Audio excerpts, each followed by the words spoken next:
사랑하는 영락교회 지체들에게 주 안에서 평화의 인사를 전합니다. 오늘은 5월 9일 토요일입니다. 오늘의 묵상 본문은 열왕기상 14장 19절로 31절까지의 말씀입니다. 오늘의 본문의 말씀은 이렇게 시작합니다. 여로보암의 그 남은 행적, 곧 그가 어떻게 싸웠는지와 어떻게 다스렸는지는 이스라엘 왕 역대지략에 기록되니라. 여로보암의 22년의 치세가 끝나고 그의 왕으로서의 모든 기록은 역대지략에 기록된 것이다 라는 말로 여로보암의 생을 정리하고 있습니다. 많은 일들이 있었고 또 이스라엘 왕으로서 많은 일들을 했겠죠. 하지만 성경이 주목하는, 주님 안에서 기억하는 여로보암의 삶은 그가 범죄한 자이고 이스라엘로 범죄하게 한 우상 숭배자일 뿐이었다는 겁니다. 죄악된 자고 죄악의 역사를 연 이스라엘을 무너지게 한 그런 사람이었다는 거죠. 세상이 바라보는 눈과 주님이 바라보는 눈은 완전히 다르다는 것을 보여주고 있는 거죠. 일생에 왕으로서 많은 걸 누릴 수 있었는지 모르죠. 하지만 주 안에서 기억되는 그의 삶의 유일한 의미는 그가 범죄자이며 우상 숭배자였다는 겁니다. 짧은 삶을 살고 어떤 삶을 살았던 주님 안에서 의미가 있고 가치가 있는 주 안에서 기억되는 그런 삶의 자리에 서는 우리 모두가 되기를 주의 이름으로 축원합니다. 유다의 왕 르호보암이 왕의 치세를 이어가는 이야기가 21절부터 나옵니다.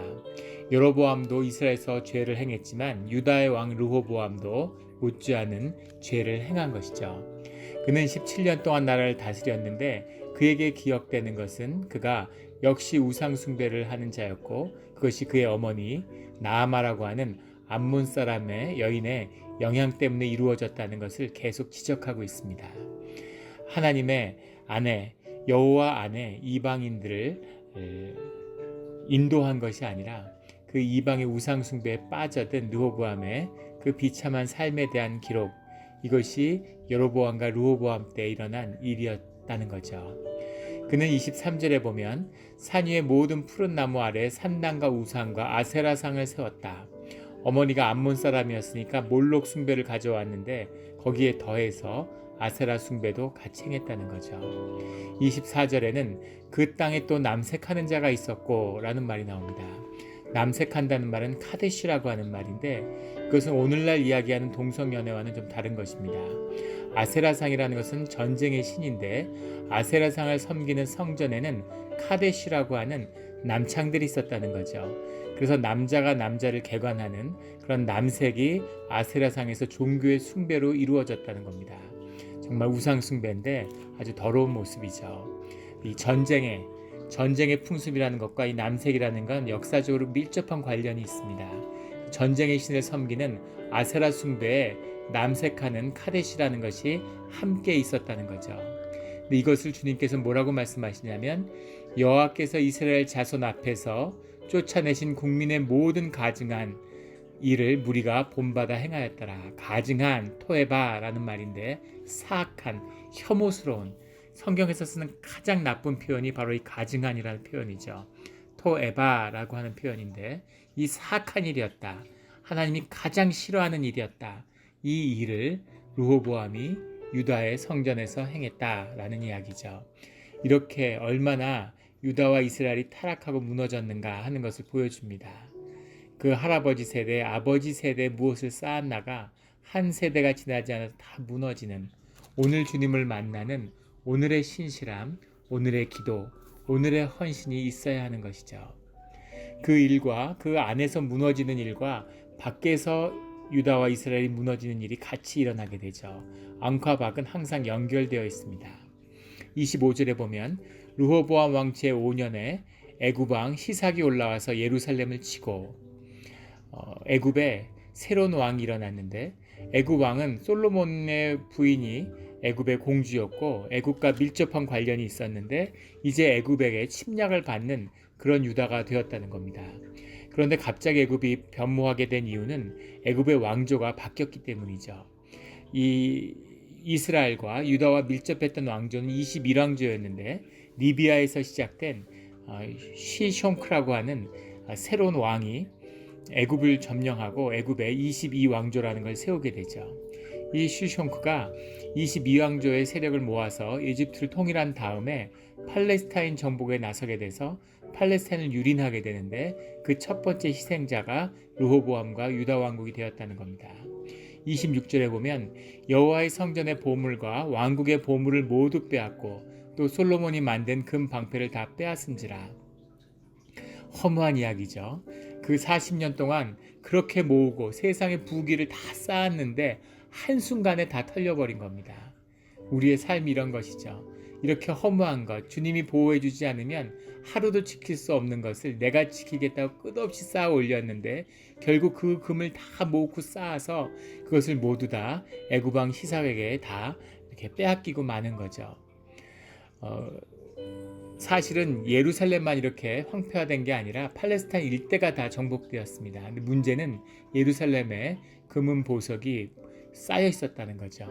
그래서 예루살렘이 집중적인 노략의 대상이 되었다는 겁니다. 이런 하나님께 지켜지지 않는 이런 허무한 세상의 것, 썩어지는 것을 붙잡는데 인생이 허비되지 않는 우리의 삶의 자리가 되기를 주님의 이름으로 축원합니다. 27절에 르호보암 왕이 그 대신 노수로 방패를 만들어 왕궁을 지키는 시위대 대장의 손에 맡김에 금방패를 다 뺏기니까 방패를 노수로 만들었다는 거죠.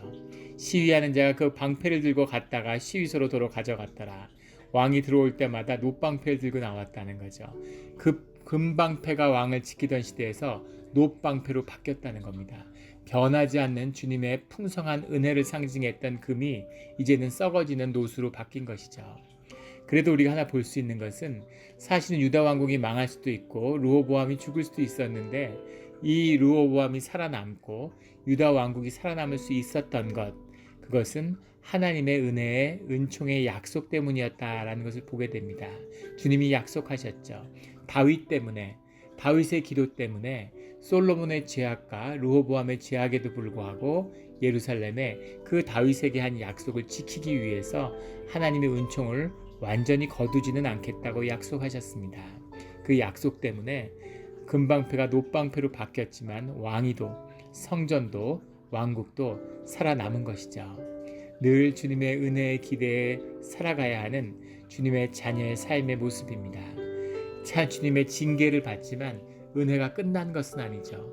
그리고 주님 안에서 징계가 있을 때 돌이켜야 하는 것이 하나님이 우리를 부르시는 고난의 비밀입니다. 주님께 돌아가는 우리 모두가 되기를 주의 이름으로 축원합니다. 30절에 가면 르호보암과 여로보암 사이에 항상 전쟁이 있으니라, 이렇게 오늘의 말씀의 끝을 맺고 있습니다. 르호보암과 여로보암 사이에 항상 전쟁이 있으니라.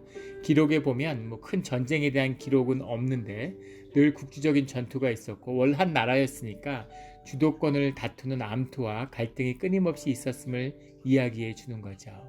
르호보암과 여로보암은 왜 이렇게 싸웠을까요? 옛날 우리말에 똑같으니까 싸운다는 말이 있죠. 르호보암과 여로보암이나 다 죄의 자식이고 주님을 잃어버렸기 때문에 싸우는 것입니다. 본질은 현상을 품게 되어 있죠. 본질을 보는 자, 본질의 생명에 이 실체에 뿌리가 닿아 있는 사람은 늘 현상을 피워내고 현상을 품습니다. 사랑의 뿌리 내린 자, 어머니는 딸을 품죠. 딸과 어머니가 싸우지 않죠. 딸이 뭐라 그래도 어머니는 딸을 품을 수 있는 것, 그것은 본질의 생명에 닿아 있기 때문입니다. 그 딸을 배가 아파서 낳은 생명의 실체에 가서 닿아 있기 때문이죠. 하지만 어머니도 그 실체를 잃어버리면, 그 본질을 잃어버리면, 현상에 속해 있으면 그러면 딸과 싸우게 되는 거죠. 그것이 본질과 현상의 비밀입니다.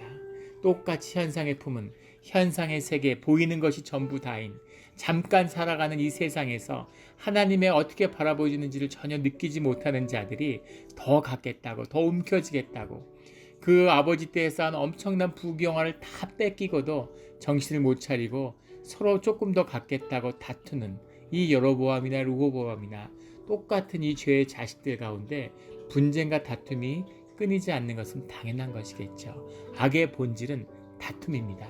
악은 늘 다퉈서 스스로 무너지는 것이죠.